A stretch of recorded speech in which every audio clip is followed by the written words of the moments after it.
두 번째 개념 강의, 좌표 평면 위에 두 점 A와 B 사이의 거리를 한번 구해보도록 할게요. 당연히 공식도 있지만 원리도 있겠죠? 공식은 어떻게 되느냐? 지금 여기 보면 x2, 한 점의 x좌표 빼기 다른 점의 x좌표예요. 그 다음에 얘는 뭐예요? 한 점의 y좌표 빼기 다른 점의 y좌표예요. 근데 그 뺀 값들을 각각 어떻게 해줬어요? 제곱을 해줬죠. 그리고 더해줬죠. 그리고 루트를 씌웠어요. 지금 이 원리가 어떻게 되는지 모르지만 여러분들 머릿속에 그냥 x좌표를 하나를 정해놓고 뺀 다음에 제곱해주고 y좌표를 빼주고 제곱해주고 더해주면 되는구나 라는 생각이 들었을 거예요. 그래서 간단한 문제를 통해서 여러분들이 생각한 게 맞는지 한번 점검을 해볼게요. 어떤 걸 기준으로 할까요? 큰 수를 기준으로 하는 게 좀 더 좋겠죠? 그래서 점 B를 기준으로 해서 x좌표 빼기 A의 x좌표의 제곱 더하기 B의 y좌표 빼기 A의 y좌표의 제곱에다가 마지막에 뭐 해줘야 된다? 루트를 씌워줘야 됩니다. 그러면 4 빼기 1하면 3이죠. 3의 제곱은 9네요. 그 다음에 6 빼기 2를 하면 4죠. 4의 제곱은 16이 됩니다. 그럼 9 더하기 16은 얼마가 되냐? 25가 돼요. 그래서 루트 25의 값은 5이기 때문에 이 해당하는 두 점 사이의 거리는 5가 되겠죠. 다른 말로 선분 AB의 길이는 뭐가 된다? 5가 된다. 우리는 이렇게도 표현할 수 있어요. 그런데 지금 우리가 뺀 다음에 제곱을 했잖아요. 그러면 혹시 4 빼기 1이 아니라 1 빼기 4의 제곱을 하고 2 빼기 6의 제곱을 해도 계산 결과가 같을까요? 자, 1 빼기 4 하면 마이너스 3이죠. 그럼 마이너스 3의 제곱은 9네요. 그 다음에 2 빼기 6 하면 얼마예요? 마이너스 4죠.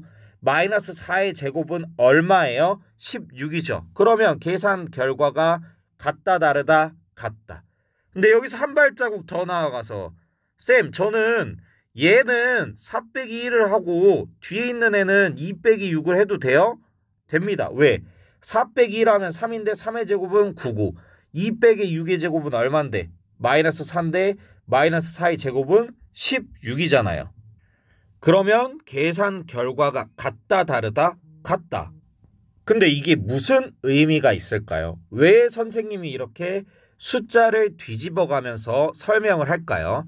지금 점 A와 점 B의 좌표가 둘 다 양수잖아요.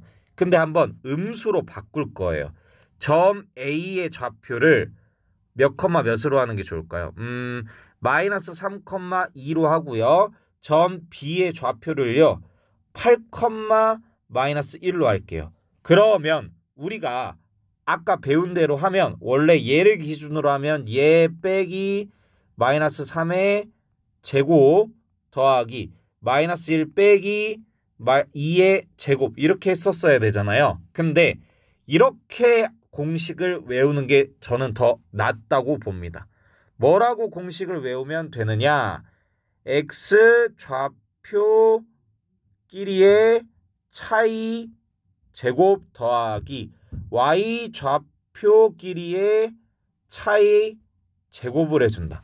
자, 그럼 8 빼기 마이너스 3의 제곱이랑 큰 수에서 작은 수 뺐죠?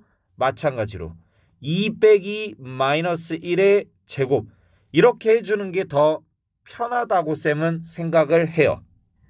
수직선에서 길이 구하는 방법이 큰 수 빼기 작은 수였잖아요. 이 법칙은 항상 유지가 됩니다.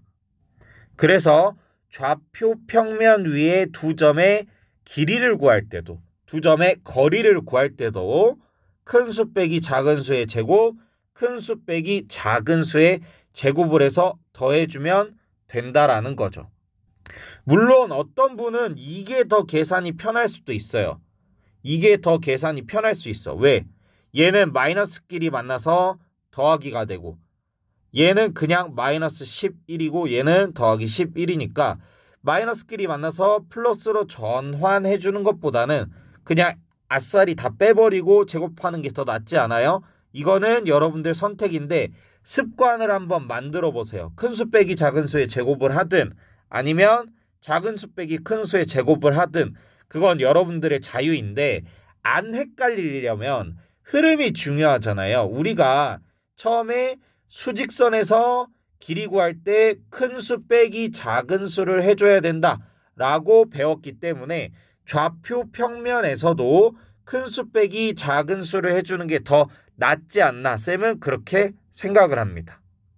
그래서 수학은 항상 우리가 공통되는 법칙을 갖고 그 흐름을 타는 게 중요하기 때문에 굳이 작은 수 빼기 큰 수 하지 말고 항상 큰 수 빼기 작은 수, 큰 빼작, 큰 빼작 요거를 머릿속에 넣어두세요. 그러면 이거 왜 공식이 이렇게 되는지 여러분들께 설명을 할 건데 이미 설명은 되어 있어요. 여기 뭐라고 나와 있어요? 피타고라스 정리를 기반으로 한다라고 나와 있습니다. 피타고라스 정리가 뭐였어요? 빗변의 길이의 제곱은 나머지 두 변의 제곱의 합과 똑같다 이거였죠. 자, 지금 선생님이 미리 그려놨어요. 점 A의 좌표는 마이너스 1,4고요. 점 B의 좌표는 5,2가 될 거예요. 그러면 피타고라스의 정의는 어디에서 활용이 됐어요? 직각 삼각형에서 우리가 활용을 했었죠. 그러면 직각 삼각형을 한번 만들어 볼게요. 자, 여기 점선을 그리고 여기 이제 점선도 그릴 거예요. 그러면 여러분들 지금 눈에 원래 없었던 무엇이 탄생했어요? 직각 삼각형이 탄생을 했네요. 자, 근데 쌤이 원래 이거 나중에 설명을 해주는 게 맞는데 여러분들에게 감각을 길러주고자 노란색 선을 이렇게 쭉 그릴 거예요. 자, 이 선의 특징은 뭐예요? Y축과 평행하고 있죠. 그쵸? 그리고 우리가 첫 번째 완전 0번째 강의에서 점과 선과 면에 대해서 이야기를 했어요. 자, 그럼 지금 선생님이 그린 건 뭐예요? 선이죠, 선. 자, 그럼 이 선은 뭐가 모인 거다? 점들이 모인 거다. 그러면 이 지금 노란 선에는 어떤 점들이 모여 있을까요? 특징, 지금 보면 여기가 A는 마이너스 1,4잖아요. 자, 이 점의 좌표를 우리가 D라고 하면 이 점 D의 좌표는 몇 컴마 몇이에요? 마이너스 1,5가 돼요. 자, 여기 X축과 만나는 이 점의 좌표는 뭐예요? 마이너스 1,0이 되겠죠. 지금 요 세 점을 보면 어떤 특징을 갖고 있어요? X 좌표가 마이너스 1이죠. 그러면 요 노란색 선을 우리가 뭐라고 표현할 수 있느냐? X는 마이너스 1이라고 표현할 수 있어요. 이것의 뜻은 뭐다? X의 좌표가 마이너스 1인 점들의 모임인 거예요.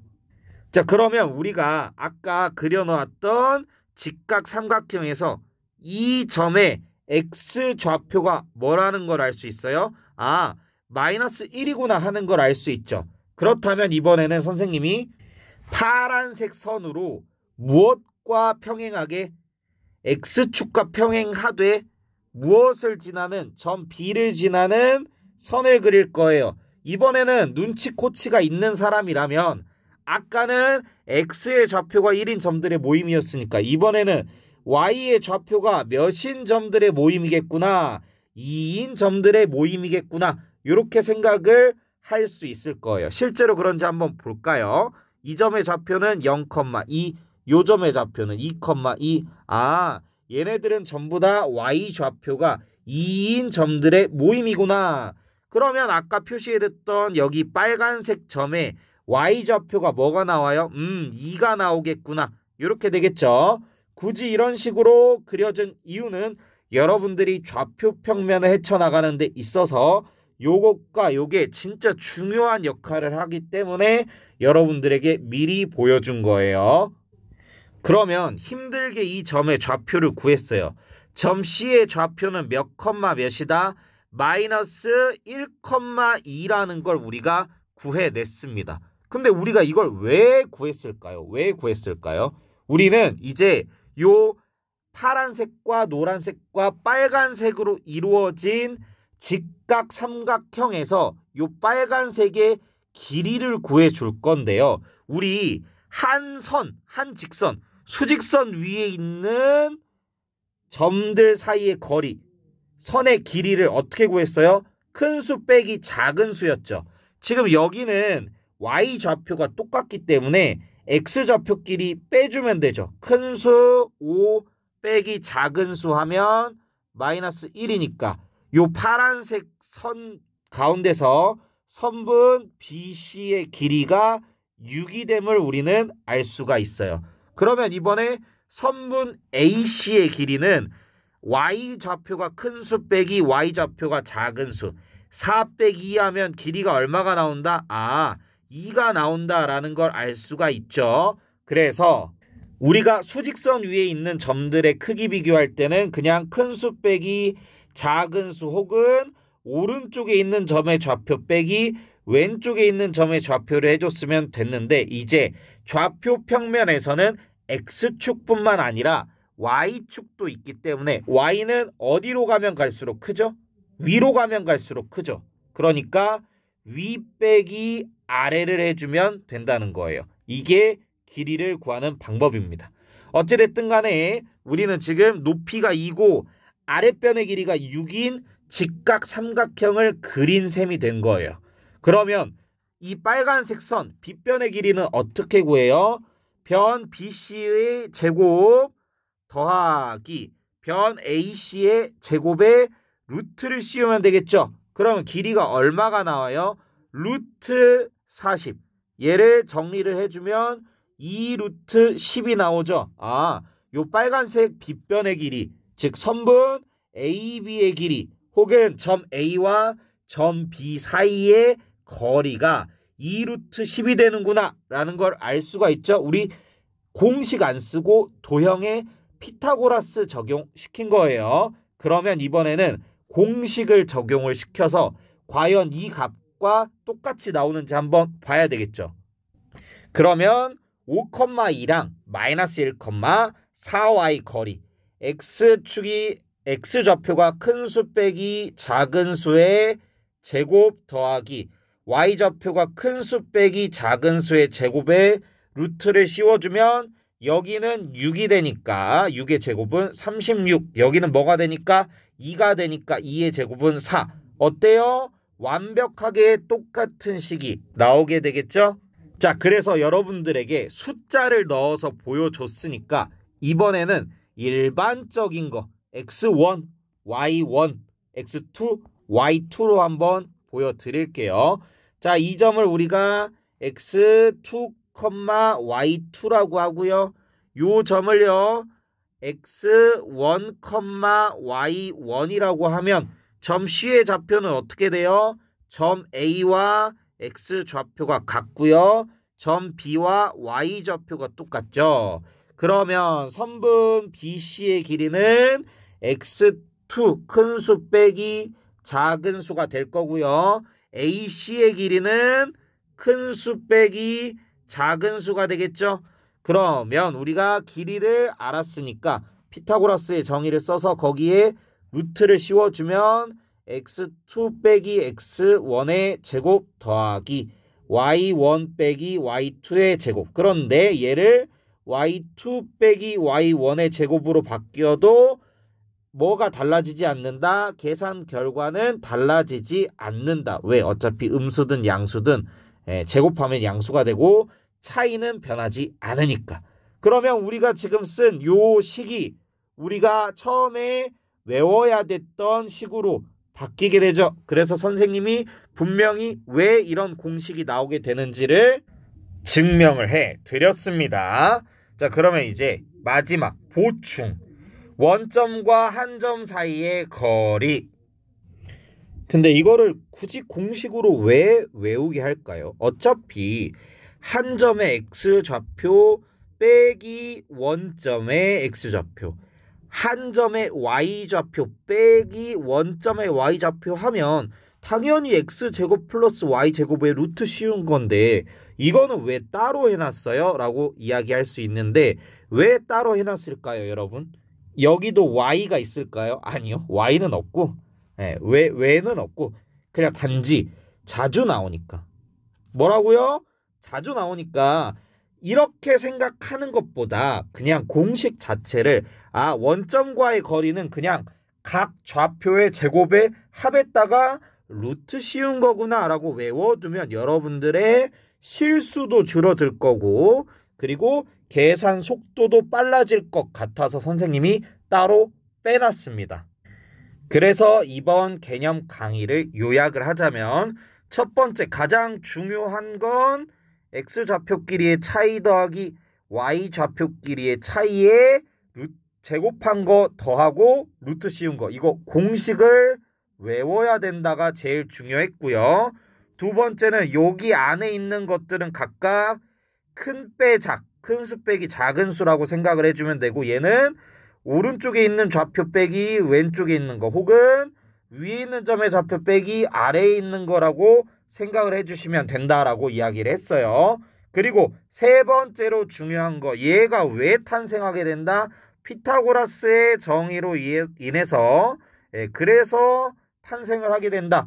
이 원리 정도만 알고 있고 굳이 증명을 할 필요는 있다 없다? 증명할 필요는 없다. 그리고 마지막으로 원점과의 거리는 간단하게 각 좌표의 제곱에 더해주고 루트 씌워주면 된다. 이렇게 네 가지가 되겠습니다. 앞으로 여러분들이 지금 이 대단원 1단원을 하는 데 있어서 이건 너무나도 필수적인 개념이기 때문에 요 공식을 반드시 외워두고 이미지로 좀 생각을 해서 외워주셨으면 좋겠습니다. 어떤 이미지? 직각삼각형에서 피타고라스 쓰니까 제곱 한 다음에 더해주고 루트 씌워준다. 이런 느낌으로 반드시 확실하고 명확하고 안 까먹게 여러분 앞에 있는 사람이 기침을 하더라도 까먹지 않을 수 있도록 여러분 앞에 있는 사람이 다리를 발발발발 떨면서 여러분들 책상을 흔들어도 까먹지 않을 수 있도록 외워주세요. 설명 끝.